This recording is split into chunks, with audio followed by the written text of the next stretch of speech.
Hello, my name is Josie Wiesinger, and I'm here to discuss the concept of discrimination, especially the racism and the general stereotypes that are aimed at Aboriginal and Torres Strait Islander peoples, despite this idea of equality entertained by the general Australian society. Contrary to the words of John Howard, Australia's 25th Prime Minister, who said, quote, "I do not accept that there is underlying racism in this country," unquote, the first-hand accounts of degrading, disrespectful encounters told by Aboriginal and Torres Strait Islander peoples is overwhelming, and it demonstrates ethnocentrism and an extreme lack of cultural justice. In his article titled Little White Lies, Chris Graham states that, quote, "apparently we get to decide what is or isn't offensive to other cultures," unquote, in talking about the Australian society. He continues on to give illustration after illustration of discrimination and racism in Australia.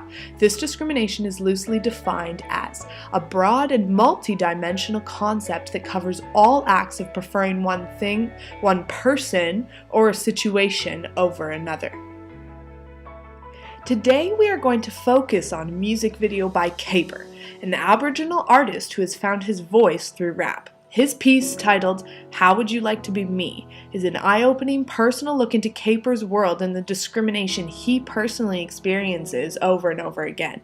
In this song, Caper offers the opportunity to put ourselves in his shoes and really consider the plight of Aboriginal communities. This use of art creates opportunity for Caper to communicate and share his experiences and observations in an emotional and effective way, as described by the Australian curriculum of teaching. As we listen to the lyrics of this song, I ask you to forget yourself, if not for a moment, and let your heart be open to feel the empathy and care outlined as a requirement for teaching in the Queensland Teachers Code of Ethics. Here are some things to think about as you listen to this song. How is Caper representing his own personal reality, and who is being valued or devalued in the stories that he's telling in this song?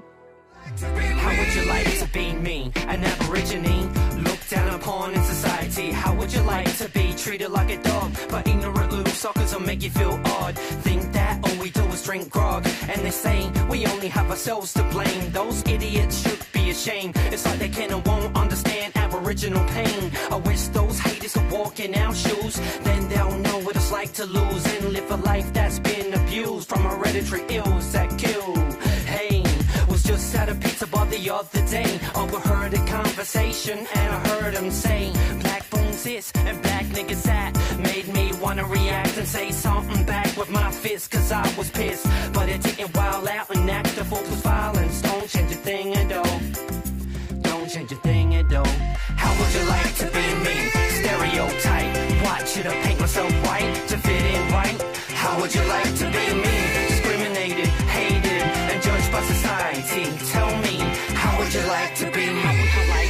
In a taxi on the way to the city, taxi man says the night's been busy, then goes on to say he hates picking up abos. I was like, what the hell, abos? Can you believe the nerve? I said, don't you know that's a racist word? He said, oh, I didn't realize you were black. I said, even if I wasn't, you shouldn't say that. Now how would you like to be me? Treated like a killer disease or surrounded by poverty. You quick to help others in need. In conclusion, the recognition of a heterogeneous classroom is vital to the role of a teacher, moving away from traditional colorblind styles of teaching and working towards an inclusive classroom that values diversity of race, culture, belief, and specific learning needs. Discrimination and racism destroy classroom community.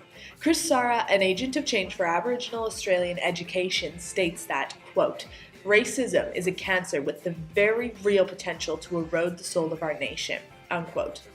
There is hope, however, for an inclusive, multicultural future. This multiculturalism is messy and uncomfortable, complex, yet through acceptance and cultural recognition in our classroom, we can create a safe space to inspire and empower our students. How would you like to be me? Stereotype, what should I paint myself white to fit in right? How would you like to be me?